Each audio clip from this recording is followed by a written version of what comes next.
जय हिंद दोस्तों। तो चलिए शुरू करते हैं हम आज का अपना ये सेशन। और आज हम लोग पढ़ने वाले हैं भारतीय संविधान के बारे में। यह हमारे परीक्षा के लिए ही नहीं अपितु हमारे दैनिक जीवन के लिए भी काफ़ी महत्वपूर्ण है। हर किसी को इसके बारे में जानना चाहिए कि आखिर हमारे संविधान में क्या क्या लिखा गया है। तो चलिए शुरू करते हैं। हमारे संविधान में कुल 22 भाग का वर्णन किया गया है। 395 अनुच्छेद हैं और अनुसूची का संख्या 12 है। तो हम लोग भाग 1 से शुरू करते हैं। देखिए, भाग 1 में संघ और राज्य क्षेत्र के बारे में वर्णन किया गया है, जो आपको अनुच्छेद 1 से लेकर 4 तक है।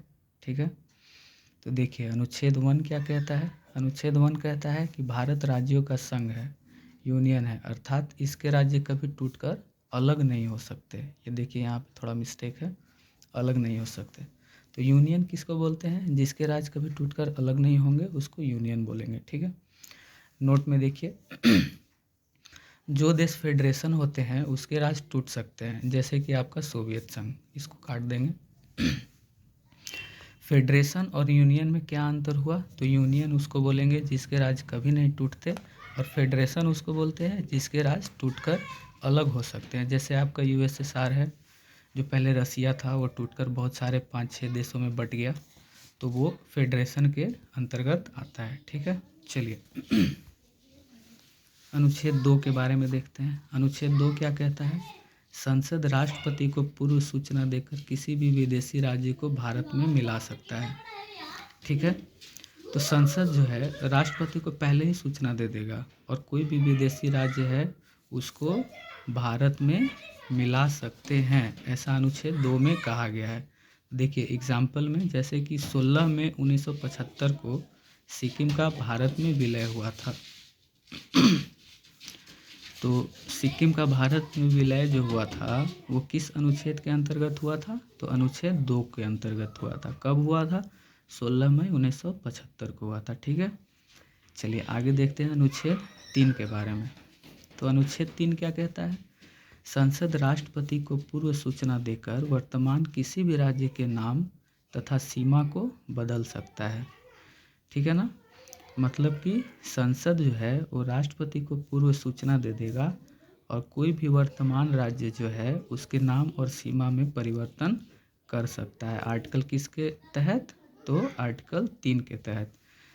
जैसे एग्जाम्पल में देखिए, बिहार से जो झारखंड अलग हुआ था, ठीक है, तो वो आर्टिकल 3 के तहत ही अलग हुआ था। उड़ीसा का नाम ओडिशा किया गया, वो भी अनुच्छेद किसके तहत किया गया? अनुच्छेद 3 के तहत किया गया। ठीक है मित्रों, चलिए आगे देखते हैं अनुच्छेद 4 के बारे में। इसमें क्या कहता है कि अनुच्छेद 2 और अनुच्छेद 3 में किया गया संशोधन अनुच्छेद 368 के बाहर रखा गया है। अर्थात 368 के बारे में हम लोग बाहर पढ़ेंगे, तो 368 में जो कुछ ऐसे जो नियम दिए गए हैं उसके अंतर्गत जो है 2 और अनुच्छेद 3 को नहीं रखा गया, उसके बाहर रखा गया। अर्थात इस संशोधन को राष्ट्रपति जो हैं वो रोक नहीं सकते। ठीक है ना, चलिए आगे देखते हैं भारतीय राज्यों का इतिहास। ठीक है, तो इसमें क्या कहता है? आज़ादी के समय भारत 552 से अधिक देशी रियासत में टूटा हुआ था। आज़ादी के समय भारत जो था वो 552 से भी अधिक देशी रियासत में टूटा हुआ था। पता ही है आप लोगों की पहले छोटे छोटे राज हुआ करते थे, उसके अपने अलग अलग महाराज हुआ करते थे, उनका अलग ही शासन चला करता था। अंग्रेज़ों ने इन्हें यह अधिकार दिया कि ये राज्य भारत में मिल सकते हैं। ठीक है, या पाकिस्तान में मिल सकते हैं। जब भारत और पाकिस्तान अलग हो रहे थे तो अंग्रेज़ों ने ये अधिकार दे दिया था, 552 से भी अधिक जो देशी रियासत हैं उनको ये अधिकार है कि वो या तो भारत में मिल सकते हैं या पाकिस्तान में मिल सकते हैं। ठीक है, या फिर स्वतंत्र देश के रूप में भी बन सकते हैं। मतलब कि अधिकार प्राप्त था कि या तो वो इंडिया में मिल जाइए या पाकिस्तान में मिल जाइए, या फिर अपना अलग स्वतंत्र देश बना लीजिए। ठीक है ना, इन रियासतों को भारत में मिलाने का कार्य सरदार पटेल तथा के मेनन ने किया। ये जो 552 से भी अधिक देशी रियासत थे, इनको भारत में मिलाने में महत्वपूर्ण भूमिका कौन निभाया था? सरदार पटेल निभाए थे और के मेनन निभाए थे, सॉरी। उन्होंने सभी राज्यों को भारत में विलय करा दिया, किंतु 3 राज्य विलय के लिए तैयार नहीं थे। वो बोलते हैं ना कि थेथर हो गए हैं सॉरी। तो ये जो 3 राज्य थे वो विलय के लिए भारत में तैयार नहीं थे। तो देखिए उसको कैसे मिलाएंगे। कौन कौन से 3 राज्य थे? तो एक जम्मू कश्मीर था, दूसरा जूनागढ़ था और तीसरा था आपका हैदराबाद। ठीक है, तो जम्मू कश्मीर को कैसे मिलाया? तो जम्मू कश्मीर को मिलाया गया था विलय पत्र पर हस्ताक्षर करके। तो चलिए इसके बारे में पढ़ते हैं। यह स्वतंत्र देश बनना चाहता था जम्मू कश्मीर। यहाँ के राजा हरी सिंह थे और उनका प्रधानमंत्री शेख अब्दुल्ला था। इसी बीच पाकिस्तान के इशारा पर कश्मीर में घुसपैठ होने लगी, जिसके बाद 26 अक्टूबर 1947 को कश्मीर विलय पत्र पर हस्ताक्षर करके भारत का अंग बन गया। देखिए सवाल पूछेगा कि कश्मीर भारत का अंग कैसे बना? तो विलय पत्र पे हस्ताक्षर करके भारत का अंग बना। ठीक है मित्रों, चलिए आगे पढ़ते हैं जूनागढ़ के बारे में। जूनागढ़ जो था यह गुजरात का एक रियासत था जो पाकिस्तान में जाना चाहता था। ठीक है, किंतु सरदार पटेल ने जनमत संग्रह के द्वारा उसे भारत में मिला दिया। जूनागढ़ को कैसे मिलाया? तो जनमत संग्रह के द्वारा मिलाया। ठीक है, आइए हैदराबाद के बारे में देखते हैं। हैदराबाद के निज़ाम हैदराबाद को पाकिस्तान में मिलाना चाहते थे, किंतु सरदार पटेल ने पुलिस की वर्दी में सेना भेज, जिसे ऑपरेशन पोलो कहा गया। इसी के तहत हैदराबाद को भारत में मिला लिया गया। आपका सवाल पूछेगा एग्जाम में कि हैदराबाद को किस ऑपरेशन के तहत मिलाया गया? तो ऑपरेशन पोलो के तहत मिलाया गया। ठीक है, चलिए इन सभी देशी रियासतों को मिलाकर एक भारत का निर्माण किया गया। इस भारत को 4 राज्यों में A, B, C, D में बांटा गया है। ठीक है, भाषाई आधार पर राज्यों का गठन के लिए 1949 में एसके-धर आयोग का गठन किया गया। तो सवाल पूछेगा आपका कि एसके-धर आयोग का गठन कब किया गया? तो 1949 में। ठीक है, किंतु इसने भाषाई के आधार पर राज्यों के गठन का विरोध किया। देखिए जिस आयोग को बनाया गया वही भाषाई आधार पर राज्यों के गठन का विरोध किया। चलिए आगे देखते हैं। तेलुगु भाषा के लिए अलग राज्य की मांग करते हुए पेट्टू श्री रामल भूख हड़ताल पर बैठ गए। कौन हड़ताल पर बैठ गए? पेट्टू श्री रामल भूख हड़ताल पर बैठ गए। ठीक है, सॉरी माफ़ कीजिए, यहाँ नाम इनका पेट्टू श्री रामल ही था। और 56 दिन के भूख हड़ताल के बाद इसकी मृत्यु हो गई। तेलुगु भाषा के लिए अलग राज्य की मांग कर रहे थे कौन? पेट्टू श्री रामल। और 56 दिन भूख हड़ताल करने के बाद इनकी मृत्यु हो गई। फलस्वरूप जनता का विरोध बढ़ गया और जनता जो थी विरोध करने लगी और ये बहुत ही उग्र रूप धारण कर लिया। फलस्वरूप नेहरू जी ने 10 अक्टूबर 1953 में तेलुगु भाषा के लिए अलग राज्य आंध्र प्रदेश को अलग कर दिया। अतः यह भाषा के आधार पर गठित होने वाला पहला राज्य बना। देखिए दोस्तों ये बहुत ही इम्पोर्टेंट है और सवाल में हमेशा यहाँ से क्वेश्चंस बनते हैं। सवाल पूछेगा कि भाषा के आधार पर गठित होने वाला भारत का पहला राज्य कौन था? तो वो था आंध्र प्रदेश। ठीक है, इतना हम लोगों ने अच्छी तरह से समझ लिया। चलिए आगे बढ़ते हैं। भाषाई आधार पर राज्यों को गठन के लिए 1953 में फजल अली आयोग का गठन किया गया। फजल अली आयोग का गठन कब किया गया? 1953 में किया गया। ठीक है, इसने अपनी रिपोर्ट 1956 में दिया और भाषाई आधार पर राज्यों को कानूनी मान्यता दे दिया। तो फजल अली आयोग का गठन कब किया गया? 1953 में। और रिपोर्ट इसने कब प्रस्तुत की? 1956 में। ठीक है, चलिए आगे देखिए। इस आयोग के फलस्वरूप 7वां संविधान संशोधन 1956 में पारित हुआ और इसके बाद ABCD को रद्द करके भाषाई आधार पर 14 राज्य तथा 6 केंद्र शासित प्रदेश बनाए गए। इसको मार्क कर लीजिएगा दोस्तों। पूछेगा कि जब भाषाई आधार पे जब अलग हो रहे थे तो शुरुआत में कितने राज्य और कितने केंद्र शासित प्रदेश थे? तो 14 राज्य और 6 केंद्र शासित प्रदेश थे। ठीक है, चलिए नोट में देखिए, पंजाब राज्य का पुनर्गठन शाह आयोग की सिफारिश पर हुआ था। शाह आयोग की सिफारिश पर किस राज्य का पुनर्गठन हुआ था? पंजाब राज्य का। ठीक है, चलिए तो हम लोगों ने भाग 1 में देखा संघ और राज्य क्षेत्र के बारे में। चलिए तो अब हम लोग देखते हैं भाग 2। भाग 2 में क्या कहता है? नागरिकता। चलिए इसको हम लोग पढ़ेंगे। भाग 2 में नागरिकता कहाँ से कहाँ है? अनुच्छेद 5 से लेकर 11 तक हमारे संविधान में वर्णन किया गया है। चलिए देखते हैं इसको।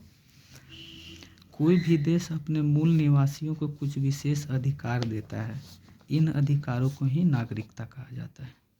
अगर आपसे कोई पूछता है कि नागरिकता किसको बोलते हैं, तो आपको जवाब देना है कि कोई भी देश अपने मूल निवासियों को कुछ विशेष अधिकार देता है।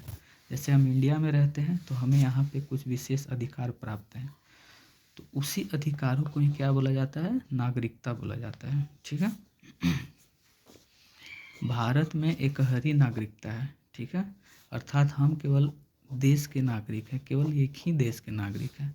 राज्यों को नागरिक नहीं बल्कि निवासी हैं।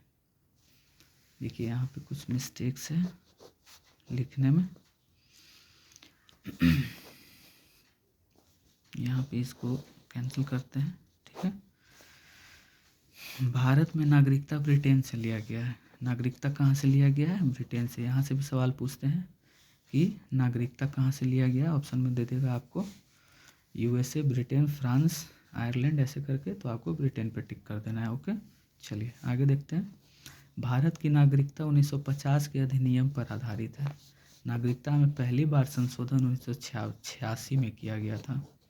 आधारित किस पे है? 1950 के अधिनियम पर। और पहली बार संशोधन कब किया गया था? 1986 में किया गया था। ठीक है, नागरिक होने के लिए पैन कार्ड, आधार कार्ड दिया जाता है। गैर नागरिक को यह सुविधा उपलब्ध नहीं होती है। अर्थात हम लोग भारत के नागरिक हैं तो हमारा पैन कार्ड भी है और आधार कार्ड भी है। ठीक है, लेकिन अगर कोई भारत का नागरिक है तो उसको ये सुविधा उपलब्ध नहीं होगी। चलिए, नागरिकता की चर्चा भाग 2 में अनुच्छेद 5 से 11 तक है, जैसा कि मैंने आपको ऊपर में बताया है यहाँ पे। ठीक है, तो देखिए अनुच्छेद 5 क्या कहता है।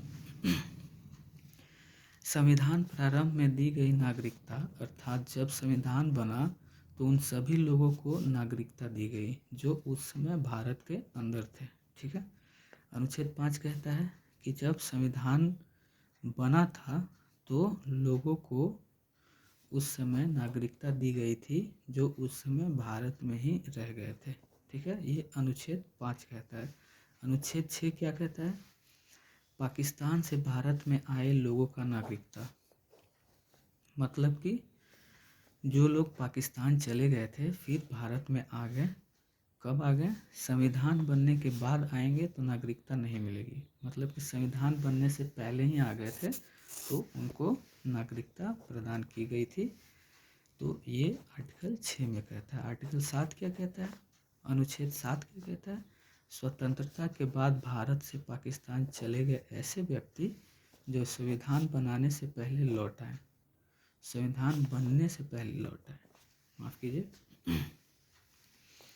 आर्टिकल 7 कहता है कि संविधान बनने से पहले जो नागरिक भारत से पाकिस्तान चले गए थे वो लौट कर आ गए तो उन्हें नागरिकता दे दी जाएगी। ठीक है, क्लियर है?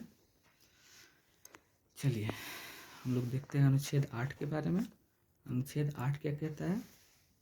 विदेश भ्रमण एवं नौकरी करने पर भारत की नागरिकता समाप्त नहीं होगी। अगर आप विदेश घूमने जाते हैं या नौकरी करने जाते हैं तो आपको भारतीय नागरिकता समाप्त नहीं होगी।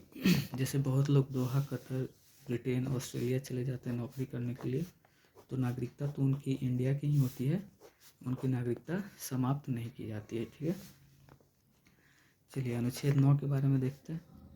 विदेशी नागरिकता लेने पर भारत की नागरिकता समाप्त कर दी जाएगी। अगर आप विदेशी नागरिकता लेते हैं तो आपका भारत का नागरिकता को खत्म कर दिया जाएगा। ठीक है, क्योंकि भारत में एक हरी नागरिकता है, हम लोगों ने ऊपर पढ़ा अभी। चलिए अनुच्छेद 10 के बारे में देखते हैं। भारतीयों की नागरिकता बनी रहेगी तब तक जब तक कि वह कोई देश विरोधी कार्य नहीं करते हैं। बोलता है कि भारतीयों की नागरिकता तब तक बनी रहेगी जब तक कि वह कोई देश विरोधी कार्य नहीं करता। अगर कोई देश विरोधी कार्य करता है तो उसकी नागरिकता समाप्त कर दी जाएगी। ठीक है, चलिए अनुच्छेद 11 देखते हैं। नागरिकता संबंधी कानून संसद बनाती है, यह जिम्मेदारी गृह मंत्रालय को दी गई है। ठीक है, नागरिकता संबंधी जितने भी कानून हैं वो संसद बनाएगी और गृह मंत्रालय को इसकी जिम्मेदारी सौंपी गई है। ठीक है, चलिए आगे देखते हैं। नागरिकता प्राप्त करने की विधियाँ, किस किस विधि से हम नागरिकता प्राप्त कर सकते हैं। भारत में नागरिकता प्राप्त करने की 5 विधियाँ हैं। कितनी विधियाँ हैं? 5 विधियाँ हैं। पहला, जन्म के आधार पर। देखिए, भारत में जन्म लेने वाले सभी बच्चों को नागरिकता दी जाएगी यदि उनके माता पिता भारत के नागरिक हों। ठीक है, जो भी बच्चे भारत में जन्म लिए हुए हैं उनको भारत की नागरिकता दी जाएगी, बशर्ते कि उनके माता पिता भारत के नागरिक होने चाहिए। जैसे कि हम लोग जो भी हैं सब भारत के नागरिक हैं। दूसरा देखिए कि 10 विदेश में जन्म लेने वाले बच्चों को भी नागरिकता दी जाएगी यदि उसके माता पिता या दोनों में से कोई एक भारत का नागरिक हो। मतलब जो बच्चे विदेश में जन्म लिए हैं उनको भी नागरिकता भारत की दी जाएगी। शर्त क्या होना चाहिए? माता या पिता में से कोई एक भारत का नागरिक होने चाहिए। जैसे कि क्रिकेटर जो शिखर धवन है उनको भारत का नागरिकता प्राप्त है क्योंकि उनके माता पिता में से कोई एक भारत के नागरिक है। ठीक है, तीसरा देखिए, किसी विदेशी राज्य को भारत में मिला लेने पर वहाँ के लोगों को नागरिकता दे दी जाएगी। सिक्किम का भारत में विलय होने के बाद वहाँ के निवासियों को दे दी गई थी। ठीक है, अभी फिलहाल देखिए क्या है, नागरिकता बांग्लादेश के परगना जिलों को नागरिकता प्रदान है। ठीक है, बोलता है कि कोई भी विदेशी राज्य है उसको भारत में अगर मिला लिया जाता है तो उस राज्य के सभी लोगों को नागरिकता दे दी जाएगी, जैसे कि सिक्किम। ठीक है, चौथा देखिए, पंजीकरण के आधार पे है। इस विधि द्वारा नागरिकता प्राप्त करने के लिए व्यक्ति को 5 साल लगातार भारत में रहना होगा। अगर आप लगातार 5 साल रहते हैं भारत में तो आपको भारत की नागरिकता पंजीकरण के द्वारा दे दी जाएगी। ठीक है, इस विधि द्वारा राष्ट्रमंडल देशों को नागरिकता दी जाती है। जो भी कॉमनवेल्थ नेशंस हैं उनको नागरिकता यही पंजीकरण विधि के आधार पे दिया जाता है। ठीक है मित्रों, चलिए आगे देखते हैं। 5वां है देशीकरण के आधार पे।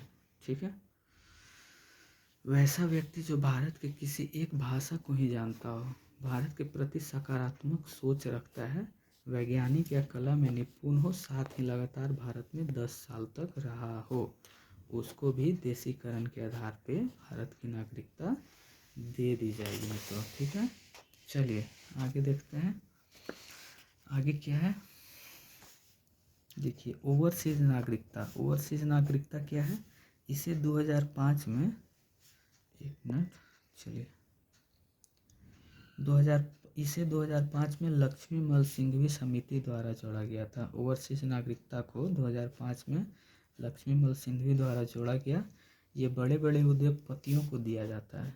जितने भी बड़े बड़े उद्योगपति हैं उनको ये नागरिकता दी जाती है जो विदेशी नागरिकता ग्रहण कर लिए हैं। इस नागरिकता को प्राप्त करने वाला व्यक्ति बिना वीज़ा के भारत आ सकता है। चलिए नोट देखते हैं। देश विरोधी काम करने या पागल हो जाने या दूसरे राष्ट्र के प्रभाव में आ जाने पर गृह मंत्रालय द्वारा नागरिकता समाप्त की जा सकती है। अगर आप देश विरोधी काम करते हैं, पागल हो जाते हैं या दूसरे राष्ट्र के प्रभाव में आ जाते हैं तो गृह मंत्रालय आपकी नागरिकता छीन लेगी। ठीक है, चलिए अब समझते हैं वीज़ा के बारे में। किसी दूसरे देश में जाने के लिए अनुमति की आवश्यकता होती है। वीज़ा जो है, कोई भी दूसरे देश में जाने के लिए अनुमति चाहिए होती है तो उसको वीज़ा बोलते हैं। इस अनुमति को ही वीज़ा कहते हैं। ठीक है, बिना वीज़ा किसी दूसरे देश में प्रवेश नहीं कर सकते। ठीक है। और पासपोर्ट क्या है, तो अपने देश को छोड़कर दूसरे देश में जाने के लिए खुद अपने देश से अनुमति लेनी पड़ती है, जिसे पासपोर्ट कहा जाता है, ठीक है। तो वीज़ा क्या है, किसी दूसरे देश में जाने के लिए अनुमति की आवश्यकता होती है, उसे वीज़ा कहते हैं। और अपने देश को छोड़कर दूसरे देश में जाने के लिए खुद अपने देश से अनुमति की आवश्यकता होती है, उसे पासपोर्ट कहा जाता है, ठीक है मित्रों। तो आज हम अपना सेशन यहीं पे समाप्त करते हैं, तो मिलते हैं फिर नेक्स्ट सेशन में। चलिए तब तक के लिए जय हिंद, गुड बाय।